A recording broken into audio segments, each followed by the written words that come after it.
हालांकि माता Vaishno Devi medical college का एलओपी यानी कि लेटर ऑफ परमिशन तो कैंसिल हो चुका है, मगर अभी तक भी ये मुद्दा विधानसभा में खत्म होने का नाम नहीं ले रहा।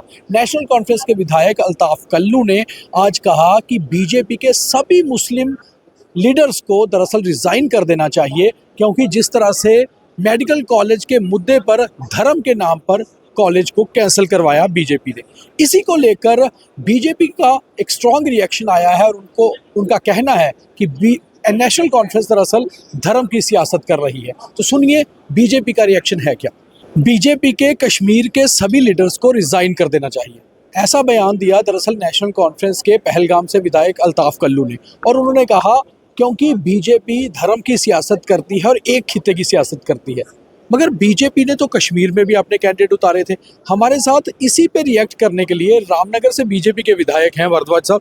तो सर, आपको नहीं लगता है कि इस तरह का बयान देना कि बीजेपी के कश्मीर के लीडर्स को रिजाइन कर देना चाहिए?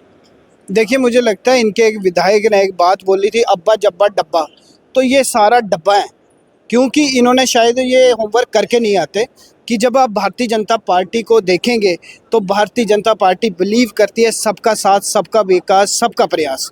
और जितनी भी हमारी स्कीम्स हो, आप देखेंगे कि कोई धर्म निरपेक्ष, किसी धर्म के स्पेसिफिक कोई स्कीम नहीं लाई है। और जब इन्होंने बात की कि भारतीय जनता पार्टी के सभी विधायक एक मजहब से आते हैं, तो मैं इनके ध्यान में लाना चाहूँगा कि आप जिन लोगों को हमने टिकट्स दिए, आप उनकी लिस्ट निकाल के आप देख लीजिए। और लिहाजा कश्मीर में भी हमारा बहुत बड़ा वोट बैंक है।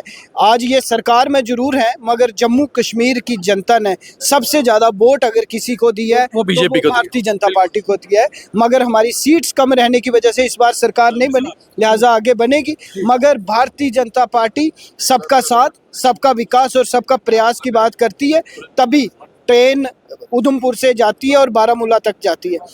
हाईवेज बनते हैं, श्रीनगर में भी बनते हैं, टनल्स बनते हैं, श्रीनगर में भी बनते हैं, चाहे वो नए 19 जो हाईवे प्रोजेक्ट्स हो, श्रीनगर में भी बनते हैं। तो ऐसे बयानों से ऐसा नहीं लगता कि एक तरफ बात ये होती है कि रीजनल डिवाइड है जम्मू कश्मीर में, ये कहीं ना कहीं रिलीजनल डिवाइड करने की बात करते हैं? देखिए, बेसिकली इन्होंने जो शुरू से ही डिक्सन प्लान को फॉलो किया है, डिवाइड एंड रूल की पॉलिसी को फॉलो किया है, तो लिहाजा ये चाहते हैं कि जहाँ के लोग जो है जम्मू और कश्मीर में डिवाइड हों और उसके बाद हिंदू और मुस्लिम में डिवाइड हों। मगर जो एक्सेप्टेंस बीजेपी की पिछले 11 सालों में मुस्लिम समाज में बढ़ी है, मैं कहूँगा काबिल तारीफ़ है। और उसमें चाहे वो कश्मीर हो, चाहे हमारा पुंछ रजौरी हो, चाहे वो डोडा भदरवा किश्तवाड़ हो, आप देखिए हमने क्लीन स्वीप किया है। और चाहे वो यूपी का क्षेत्र हो, तो भारतीय जनता पार्टी पे लोगों का विश्वास बढ़ा है। और ये ही वो लोग हैं जो कम्युनल डिवाइड करते हैं, जो समाज को बांटते हैं और समाज को बांट के अपनी राजनीति चलाते हैं। कई सारी जो आपने सीट्स कश्मीर में दी थी विधानसभा चुनावों 2024 उसमें कईयों को तो सेकंड या थर्ड नंबर पे भी रहे हैं। तो आपको नहीं लगता कि उस हिसाब से मतलब कश्मीर में जो बीजेपी का मुस्लिम कैंडिडेट्स हैं या मुस्लिम लीडर हैं, उनको एक तरह से डिमीन करने की कोशिश ये की है? देखिए, ऐसे ही लोग हैं जो हिंदू मुस्लिम की राजनीति करके और हमारे कश्मीरी भाई बहनों को उन्होंने उनके हक हकूक से महरूम रखा, चाहे वो शिकारे वाला हो, चाहे वो डेली वर्कर हो, चाहे वो बिजनेसमैन हो।